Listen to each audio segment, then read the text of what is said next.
All right, not ideal, but I think this will be good. All right, so what I'm going to talk about is exploring visible light effects on silicon, like as in computer chips. And basically, I want to do this to kind of explore security implications of this. In particular, like if you have a protected microcontroller and you want to analyze the firmware on it, this is one technique you may use to get the firmware out of that microcontroller. And I hadn't really done this before, and so I thought I would choose a few old, like first-generation secure microcontrollers to get a little bit of experience with this. And so the basic idea is that if you get any sort of photons that have more energy than the band gap of silicon, which is like, I don't know, it's like 1100 nanometers or something like that, you actually can start flipping bits in the silicon. You know, other things we'll do too, like you theoretically could do, you know, like high energy particles or something, but you know, visible light's just a lot easier to work with. And so just to give kind of a demo of this, if we are able to, so I'm going to move this over. So what I've got here to demonstrate this is I have a EEPROM reader, and what it's doing is just looping, reading a microcontroller here. Say like dump the firmware, and display it on the screen here. And so what I'm going to do is bring a light over to it, and you can see as I bring it over, the memory array starts to glitch and show up on the screen there because the bits start flipping from the cell phone light. And so that's the basic idea is, you know, this sort of light like that can flip bits. Now we just need to flip a very interesting bit and not flip any of the bits that we don't care about. Like we want to get a clean firmware dump without corrupting it from all this sort of light spilling over. So a little bit of background. So, oops, we can get over here. So this is kind of the equipment that I'm going to mostly be using for this. So this is called a laser probe station.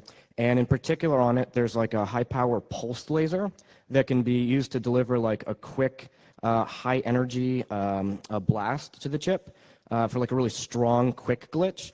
And then I've also taped a more powerful, like continuous, almost like a laser pointer to the side of it. And then there's kind of like a motorized XY stage on this that I can use to kind of like move around and scan different parts of the chip. And we'll talk a little bit more about those in a second. Safety, we don't need to talk about that.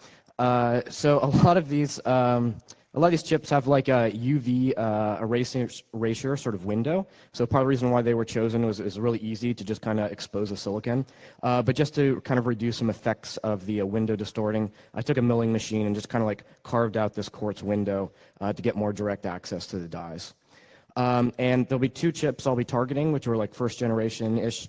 The left one is a 8751, if you happen to be familiar with like MCS 51, 8051. And then the right chip was a PIC 16C57. So starting with the 8751, we'll gloss over details, but basically it has code readout security. That's kind of the key point here. And there's a bunch of different types of them, and we'll be talking about a few. But the key point is the ones at the top are like, gosh, I don't forget. They're like NMOS or PMOS, and then the bottom ones are CMOS. That's what that C is in the part numbers. And then for the PIC, basically same idea. It's there's some more interesting details, but basically early secure microcontroller.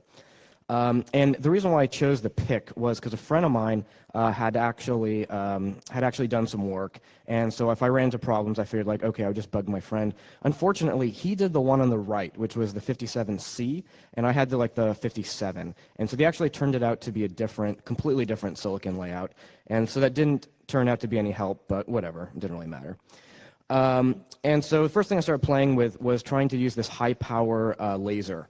And so this is like a high power pulse laser. Basically, you get like one type of light in, and it like has these special crystals that can convert it to other types of lights and just do this like really quick laser blast, which you can use for like quick glitches. So maybe, for example, if you had like a loop that you wanted to skip over or something like that, it's a lot better for that sort of stuff when you want to glitch like a specific instruction. But theoretically, if there was like a flip-flop, like a memory storage that held like a value of like, oh, is code protection enabled, it might also be good to like flip something like that and disable the code protection. So we can skip over that later. If we have time, I can show you what that looks like. But basically, like little light like blasting on the chip, you see little green flashes. So the first thing I wanted to do as part of this was I said, okay, one of the key things, in addition to just glitching, this microscope can also shoot out UV light. So theoretically, in the 355 nanometer range.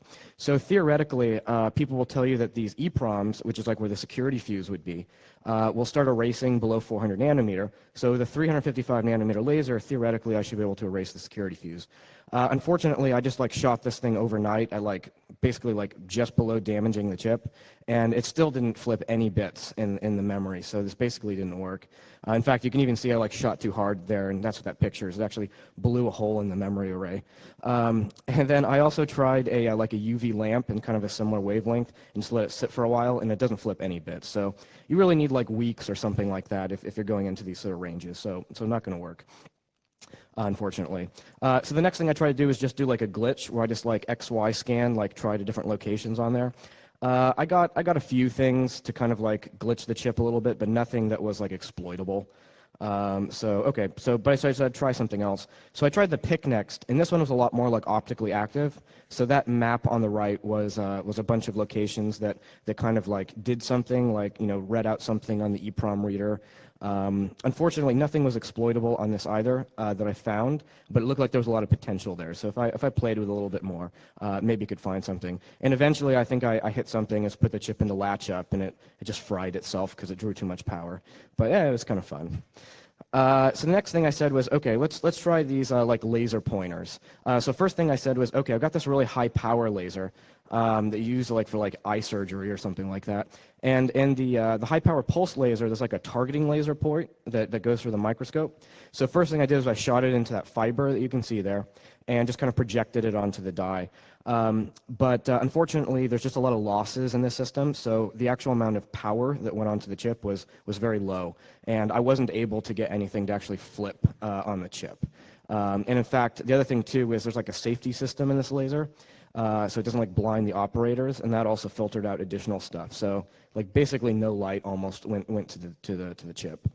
So next thing I did was I said, okay, well, I'll just tape a laser pointer basically to the side of the microscope, because that's pretty easy, and then I don't have to worry about like those filters or anything like that. And so this didn't do anything yet on the PIC 16. It did get some interesting results. Like I got this kind of weird like hex thing read out. I don't know if that was the programmer glitching from this process though, or something actually on the chip, but it does show up in the firmware when you shine on certain locations on the die. So kind of interesting. So maybe if I get bored at some point, I'll dig into that a little bit more. Same thing, 8751. I couldn't get for the NMOS PMOS. I didn't get anything. However, when I moved to the CMOS version of this part, it actually did at certain locations. You actually were able to just like bypass code protection and actually would just flat out dump the firmware. So I was pretty happy that after getting a lot of these like failures, that finally one of these parts actually did work. And using the microscope could scan around and find the specific locations where these would go. And I had a little demo when I did this before, but unfortunately I didn't bring any death lasers with me, which is good because you all get to keep your eyesight. So this kind of works out for both sides. So in the future, I was hoping to try a few other things where I did a little more precise scanning. I didn't get a chance to do that, and try out some other wavelengths, like maybe green light will work better than red light. I haven't really tried anything like that. But anyways, yeah, so in summary, so the CMOS version kind of breaks. 8751 got some interesting results, but nothing that actually killed it or actually read out code. Few different results. But yeah, mostly happy that I got at least one of these to work with, like basically like a laser pointer. Although not everything worked, the amount of time to execute these attacks was very short. Anyways, so thanks for listening, and hope you found that interesting.